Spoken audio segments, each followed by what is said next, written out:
नमस्कार, मैं हूं आपके साथ मयंक मिश्रा। देखिए, कल जिस तरह से बांग्लादेश की पूर्व प्रधानमंत्री शेख हसीना ने ये ऐलान किया कि वो दिसंबर में वापस बांग्लादेश जाएंगी, उसके बाद एक बार फिर बांग्लादेश में हिंसा का और हंगामे का दौर देखने को मिल रहा है। बांग्लादेश की पूर्व प्रधानमंत्री शेख हसीना की नई दिल्ली में हुई वर्चुअल प्रेस कॉन्फ्रेंस के बाद बांग्लादेश में राजनीतिक हलचल फिर तेज हो गई है।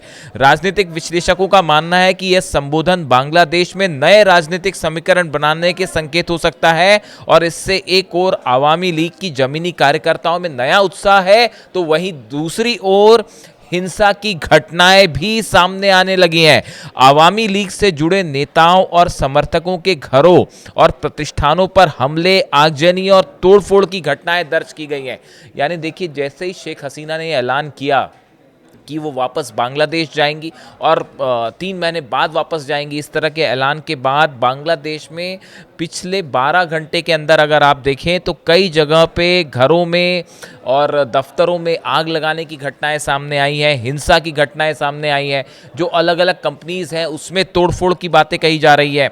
देखिए, ये ऐसा कहा जा रहा है कि ये अवामी लीग के जो सदस्य हैं, इनके नेताओं को और इनके जुड़े कार्यकर्ताओं से संबंधित जो बिजनेस है, इनको टारगेट करके ये हिंसा की गई है।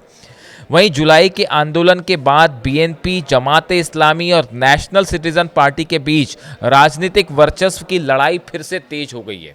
देखिए, ये जिस तरह से शेख हसीना ने ऐलान किया, उसके बाद जो है जमाते इस्लामी, बीएनपी और नेशनल सिटीजन पार्टी, ये सब के सब अपने समीकरण बैठाने में जुट गए हैं, जिससे हालात जो है एक बार फिर राजनीतिक अस्थिरता की ओर आगे बढ़ रहे हैं।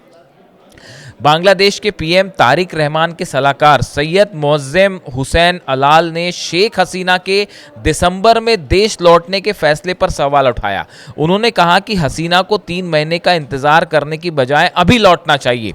जनता, न्यायपालिका और प्रशासन तय करेगा कि उनका स्वागत होगा या उन्हें जेल जाना पड़ेगा। ये कहना है बांग्लादेश के पीएम तारिक रहमान के सलाहकार हैं सैयद मोअज्जेम हुसैन अलाल का, जिनका ये कहना है कि शेख हसीना ये क्यों कह रही हैं कि वो 3 महीने बाद बांग्लादेश लौटेंगी। अगर वो लौटना चाहती हैं वापस, तो वो अभी वापस बांग्लादेश लौटें और उसके बाद फिर उनको जेल होगी या जनता उनका स्वागत करेगी या न्यायपालिका क्या करेगी, ये उनके आने के बाद तय होगा। 3 महीने का वक्त क्यों ले रही हैं, ऐसा उनका कहना है। शेख हसीना के बेटे और अवामी लीग के नेता साजिब वाजिद जॉय ने दावा किया है कि बांग्लादेश विफल राष्ट्र की ओर बढ़ रहा है। ये कहना है शेख हसीना के बेटे का, और भारत के पूर्वी मोर्चे पर दूसरा पाकिस्तान बनता जा रहा है। ये ऐसी बात उनकी तरफ से कही गई है।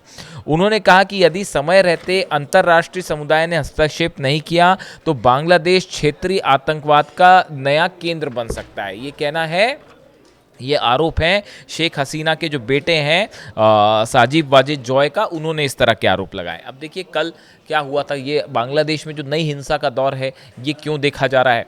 नई दिल्ली में आयोजित प्रेस कॉन्फ्रेंस में शेख हसीना जो है वो वर्चुअली जुड़ी थी, जिसमें कैमरों को बंद रखा गया था। वो ऑडियो के जरिए संपर्क में थी, इसमें कैमरे बंद थे, सिर्फ ऑडियो के जरिए संपर्क में थी।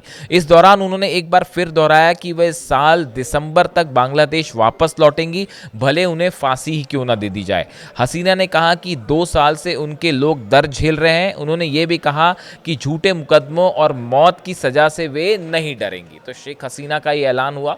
उन्होंने कहा कि वो दिसंबर में वापस लौटेंगी और वो ना फांसी से डरती हैं और ना ही जो है सजा से डरती हैं, और जो होगा वो देखा जाएगा। वो दिसंबर में वापस बांग्लादेश लौटेंगी, और उनके इस ऐलान के बाद अब बांग्लादेश में एक बार फिर हिंसा का दौर देखा जा रहा है। बांग्लादेश से जुड़ा जो भी अपडेट होगा मैं आप तक पहुंचाऊंगा। Thank you so much.